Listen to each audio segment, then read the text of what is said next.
Well, talking about policies and all of that, in 2 days' time, it will be exactly 1 year since President Bola Tinubu got into government and started running the affairs of Nigeria, brought in a whole lot. I wonder if you saw that commissioning that happened yesterday in Lagos, especially the Calabar Coastal Road, a whole lot of things happening around there. But these are some of the major high points of the President Tinubu's administration 1 year into it. Another major high point is that now the country does have a ministry for the blue economy, you know, the blue marine economy. And we want to find out, that's not up to a year because that was obviously initiated after that administration had started. But let's find out how they are doing so far with the managing director of PTML terminal in Tinkan Island Port Complex, Mr.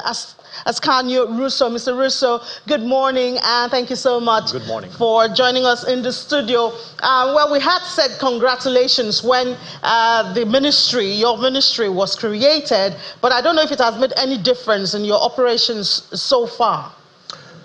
Good morning, Ini. Good morning, everyone. I will say that the creation of this minister has definitely made a positive impact on our industry in particular, which is the port and terminal industry, but besides us, I will say on the overall maritime industry.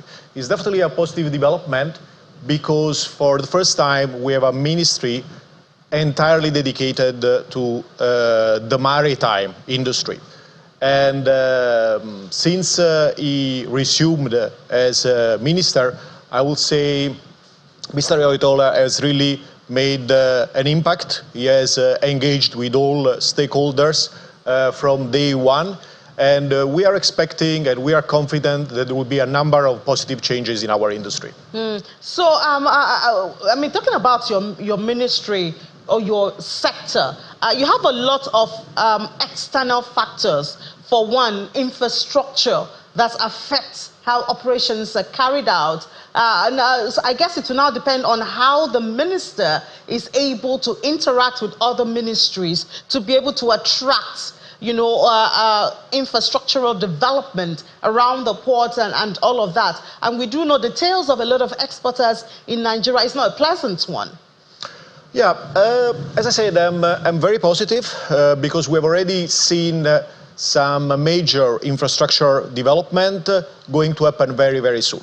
You may have heard that the Nigerian Port Authority is going to embark in a major rehabilitation of the port of Tinkan and Apapa, and besides these two key ports, also in in the eastern region. So this infrastructural development is a major one. It's a contract which we have understood is north of $1 billion. And it will entail the upgrading of the infrastructure in Tinkan, which will make the port able to receive deep draft vessels. And of course, when you have a port which is able to receive this kind of bigger vessels, this will create huge economies of scale, which eventually will translate in reducing freight costs and eventually in reducing the cost of importation and exportation for the Nigerian traders. What about the bureaucracy around the port? I know there's been a bit of applause on the attempt to coordinate that. So it's not so much of a Herculean task for everyone. You know, you have to deal with this agency and deal with this agency. Has that trickled down to everyday operations? I will say that things have improved a lot. I've been in Nigeria for many, many years, and I can tell you that the situation has really improved big time. And it's just sufficient to come to the port area to see the difference in the port environment when compared even to like 4 or 5 years ago.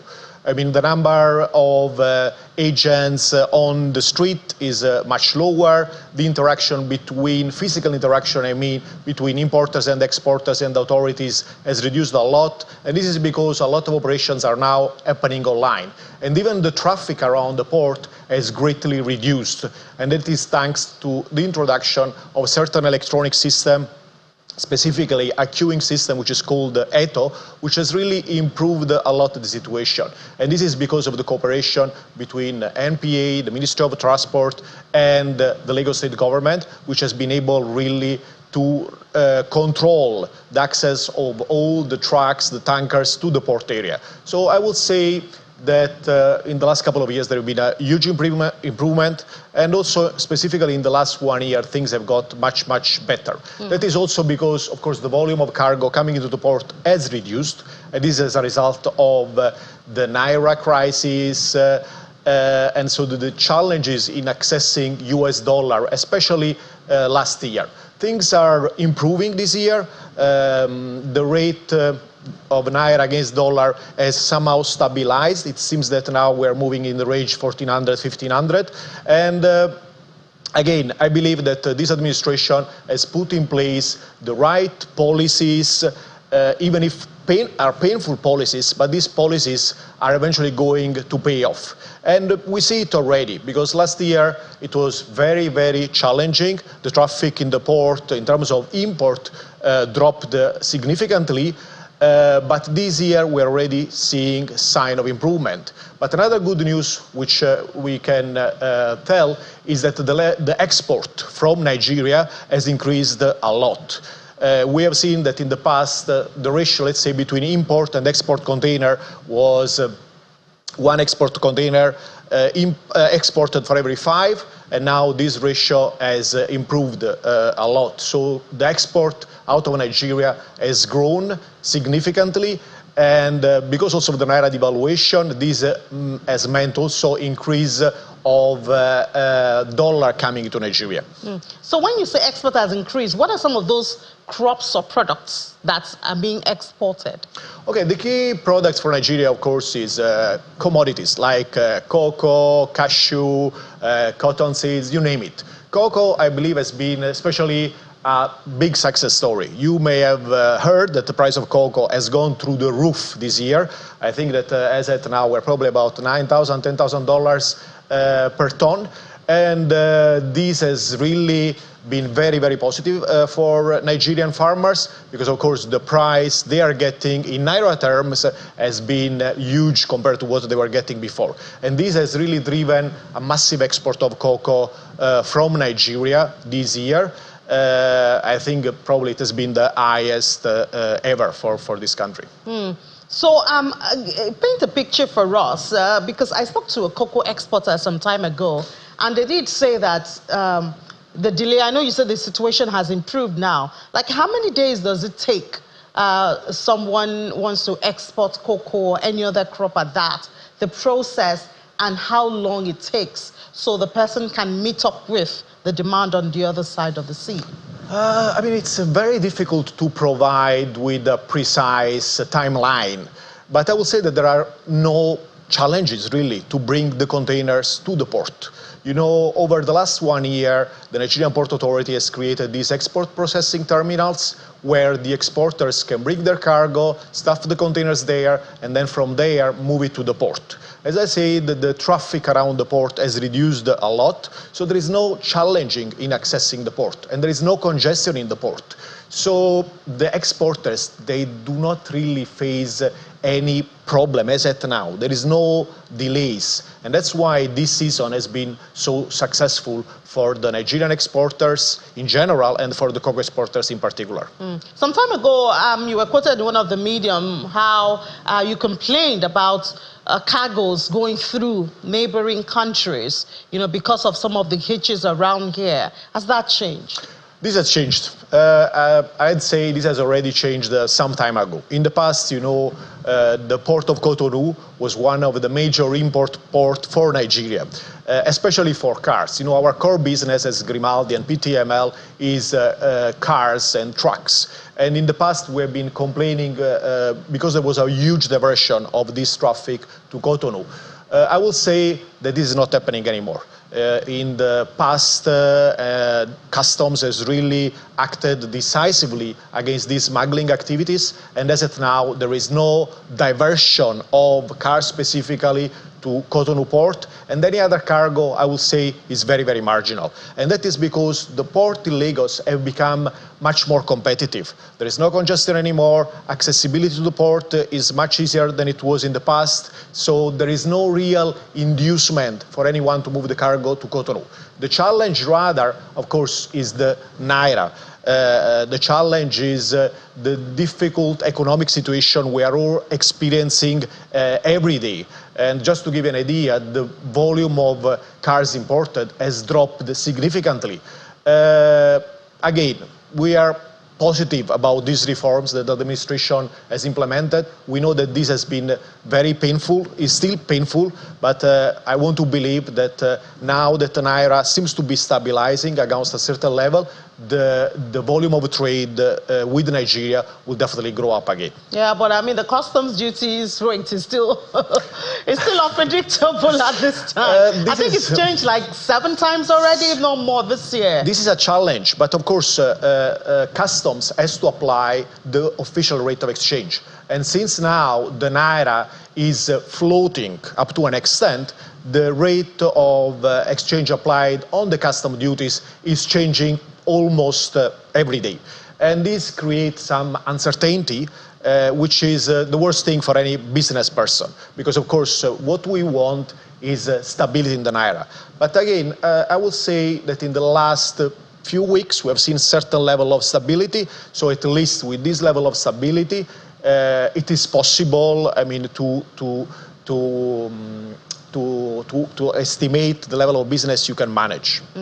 So the administration clocks a year exactly in 2 days. What would you say they should give priority to from this time? I know you said the reforms are good, but what areas, especially as it affects your sector, do you think the government should actually focus and give attention to in the short, maybe by this time next year, we should have more fruit?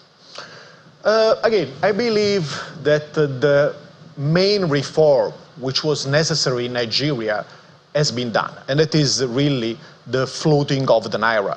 Because the most important thing in trading is really stability and transparency in the rate of exchange. And we have achieved that. Specifically for my sector, I will say infrastructure, it is key. And I'm very glad that this has been really given top priority from this administration. As I mentioned before, very soon MPA is going to start with this rehabilitation of the port in Lagos. And this is a major infrastructural development. It may not be something which anyone may be aware of, but will have a very positive impact on our business. And it is really required because Nigeria is a huge country and is astonishing to an extent that till last year we have been mainly operating with Lagos port. Now, of course, we also have Lekki port, which has created additional capacity, but now it is necessary that we upgrade the facilities of Lagos Old Port, let's call it, Tinkan and Apapa, because these ports are not competing only in Nigeria. We're competing with all the ports in the region. And all the other ports in the region have already done this infrastructural development. So we are competing with facilities which are already able to receive deep draft vessels. They're already operating with ship-to-shore crane. I mean, infrastructure which are already, let's say, state-of-the-art. So what this administration is doing now, upgrading the existing infrastructure, is a major development which will eventually have a very positive impact on the whole industry. Besides the infrastructure, of course, we believe that it's very important to streamline the clearance process in the port, because the challenge we have had in Nigeria is that the cargo stays in the port too long. And this is for a number of reasons, which concerns the clearing agents, customs, and all the other agencies involved. But again, even in this area, we have seen a huge improvement. Now everything can be done online. And the challenge really is the rate of exchange, really. If this is normalized and we see a certain level of normalization, things are definitely going to get much better. So how would you rate the Tinubu administration 1 year into? Numbers, percentage? I will rate it very, very positively. Before this administration came, I honestly was really looking forward for a brave man to do this very hard choice, to take these very hard choices. You know, rate liberalization and the scrapping of the fuel subsidy and I am really happy that, Mr. Tinubu really was brave enough to take this decision. These are painful decisions, but eventually they are going to pay off. All right, we look forward to when they will pay off. Managing Director of PTML Terminal in Tinkan Island, Mr. Ascanio Russo, thank you so much for your time. Thank you, Eden. All right, let's take a break. When we come back, we'll head to the markets. Just stay with us.